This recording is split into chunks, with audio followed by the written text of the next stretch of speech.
Hey friends, I wanted to share with you today about putting your homeschool on autopilot, why you would want to do that, and what aspects of your homeschool can go on autopilot. I recently did a post and a podcast on this topic, and I thought it would be nice to have a video as well where I'm just talking you through the process of putting aspects of your homeschool on autopilot. First of all, we all know that homeschooling is a big job. There's no doubt about it. And even when everything is going smoothly, it's still more than one person really can handle. And that's why having these autopilot subjects is so important. So when you have subjects on autopilot, basically they rarely change, so they're very predictable. They don't require a lot of parental involvement and not a lot of parental planning. They just kind of go from one lesson to the next lesson. It's basically a do the next thing kind of subject. And so you just work through the lessons. You don't really have to plan for those because it's do the next worksheet, do the next lesson on the computer, things like that. So that's what we're going to be talking about is what subjects can you do that with? And then what does that allow you to do with the rest of your homeschool day? So first of all, how do you choose which subjects to put on autopilot? Because I'm sure you have this list of subjects that you want to do in your homeschool day, and you're not sure which ones you can take yourself out of and allow to just become routine, and which ones you need to continue to be super involved with. So there's a couple of different ways that you can choose which subject should be put on autopilot. The first way is to simply look for the subjects that don't really need you. Like I said earlier, these are the subjects that are just do the next lesson. And so you put your child on the computer, the next lesson is there, they do that lesson. The next time they sit at the computer, they do the next lesson, and so on and so forth.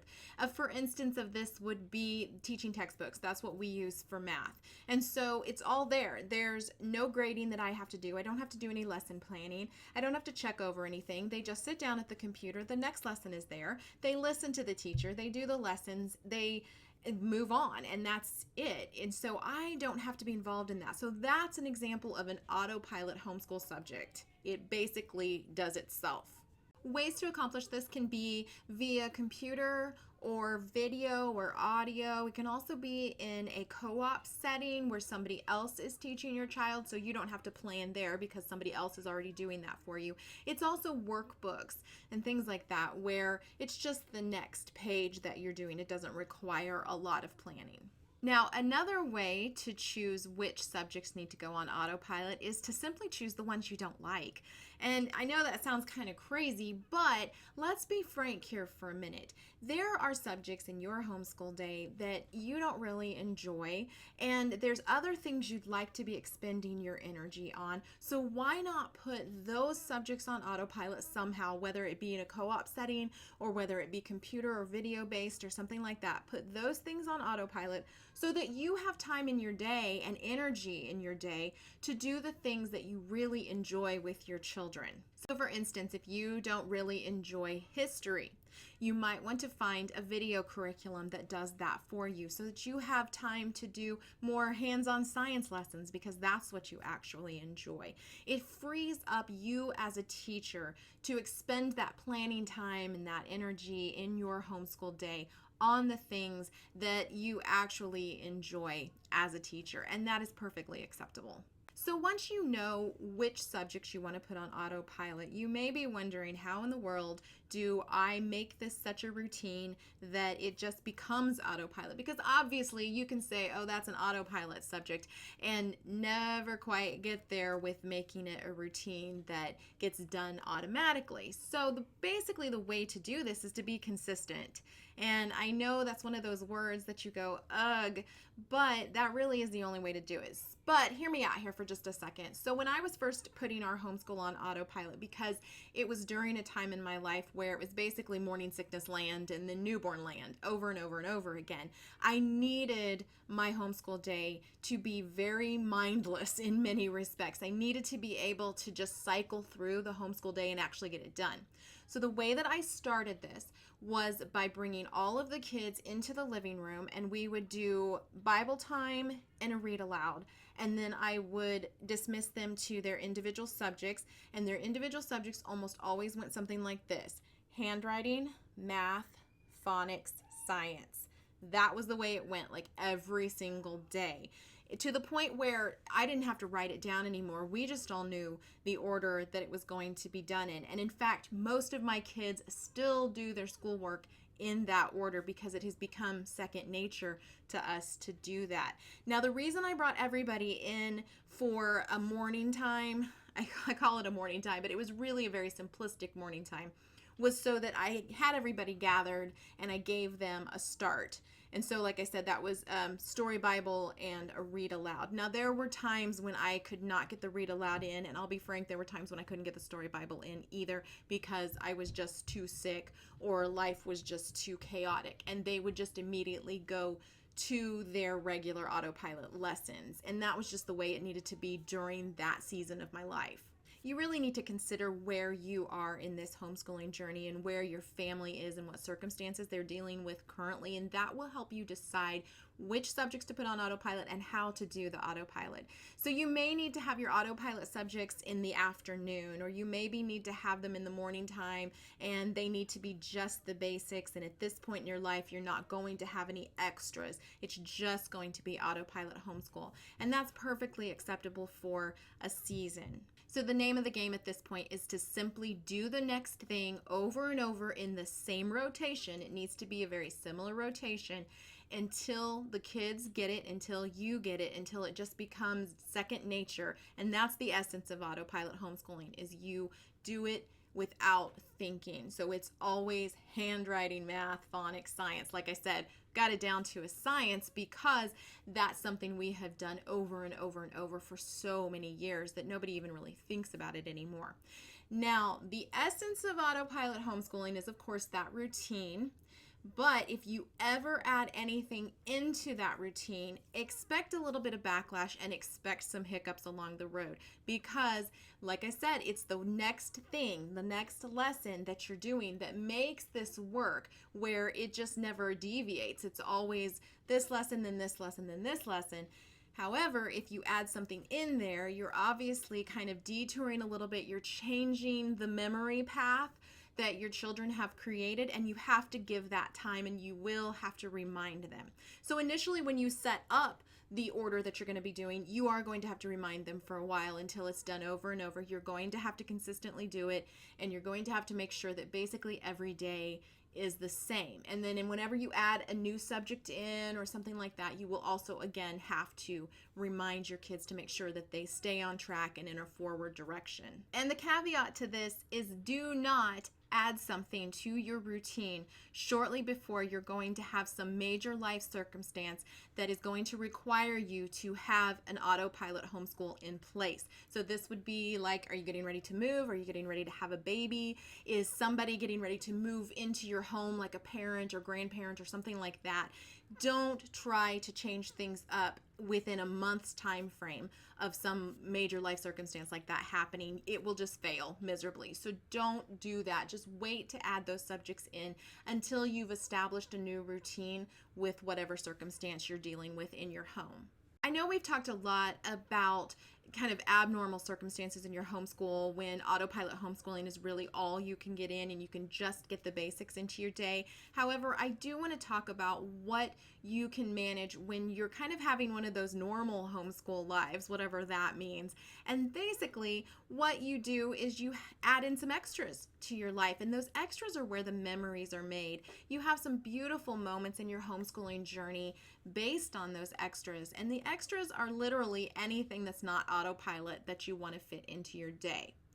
Now, I know that's going to sound a little elementary, but hear me out for a moment, because we homeschool moms are very, very good at cramming our days full of things, full of lessons that we could not possibly fit into our day.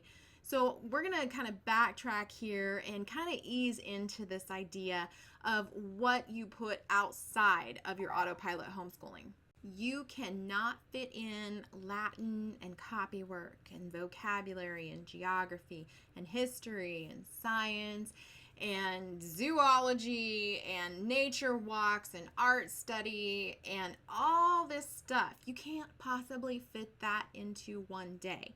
And don't you even think about loop scheduling it so that you can fit all that stuff in, because guess what? You will be loop scheduling for like an entire month before you ever get back to that original lesson because you've put too much stuff into your homeschool day. Do not dig an inch deep and a mile wide. You're going to dig a mile deep and an inch wide because your kids are going to retain that more. So once you figure out what your autopilot homeschool subjects are, pick 2 to 3 extras to put in there, at the most 4. And those are going to be the ones that you focus most of your time and energy and planning on, because the autopilot just take care of themselves. And so you're going to focus on those 2 to 4 subjects that you can fit into your day. And at that point, yes, you are probably going to have to loop schedule those some so that you can actually fit them in. So to finish this video, I'm going to give you a quick rundown of what a basic autopilot homeschool day looks like, and then what an autopilot plus extras homeschool day might look like. These are just examples from my own life, so you need to mix and match and fit the pieces in where they belong in your own family circumstances. So an autopilot basic, where you're only doing autopilot except maybe for a little bit of morning time type things, and I'm talking super simple morning time. What it would look like is at a certain time you would call everybody together, whether that be in the living room or at the dining room table, and you would read a story Bible and maybe a read aloud, and then you would dismiss the older kids to their individual subjects, and you would stay at the table with the younger kids, and you would make sure that they stay on track with their subjects in the order that you have lined out. And basically all you're doing there is to facilitate any questions, because remember, this is autopilot. They are doing the next lesson and the next lesson and the next lesson. Your older kids hopefully have learned how to work independently, and they're just working through their lessons as well. If you are just starting out with this routine, make sure that you have a piece of paper for each of them that has the order that they need to be doing their lessons in, until it does become second nature to them and a routine that they just automatically follow. Now, if you're looking for a autopilot plus extras routine, here's what my current autopilot plus extras routine looks like. I bring everybody together at the dining room table, and we start with our morning time, which is from the homeschool garden, and we work through, it's kind of a Charlotte Mason homeschool morning time basket that's already put together for me, which I really needed. I'll have that link down in the resources below. And then I move into the Precious People curriculum that we are currently using. I have a review for that here on YouTube if you'd like to take a look at that. It's basically a world history overview with a classical Charlotte Mason flair. So we start there, and I have a list of what I'm doing every day. It is on a loop schedule. And then from there, basically after I've done our read aloud, I dismiss everybody. The older kids go to their computer lessons and their book lessons. So that's the 3 oldest kids. And then the younger set of kids stay at the table, and I work through making sure that I have circled the lessons that they need to do next in their math, because I don't require them to do every single lesson in their math book. If they've gotten a concept, I only require a few of the problems to make sure that they are still on track with it. And I'm just basically there in case they have any questions. And that's really it. That's my day. Now in the afternoon, I do preschool things with my 2 little ones who are 3 and 5.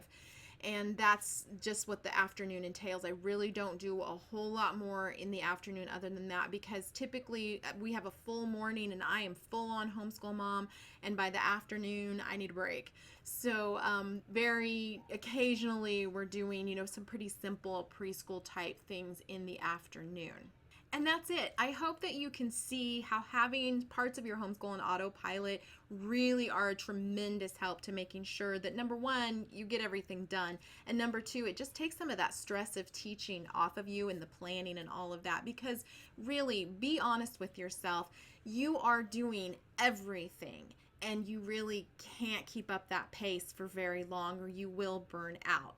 If you're struggling with burnout, I would highly encourage you to look at my video on burnout and what happens and how you can kind of bring yourself back from that if you get to that point. But really, if you put some things on autopilot, I truly believe that you will find that margin in your day and you'll realize that it is much better to have some of those subjects just taking care of themselves so that you can pour yourselves into the things that you actually enjoy and make those memories as a family.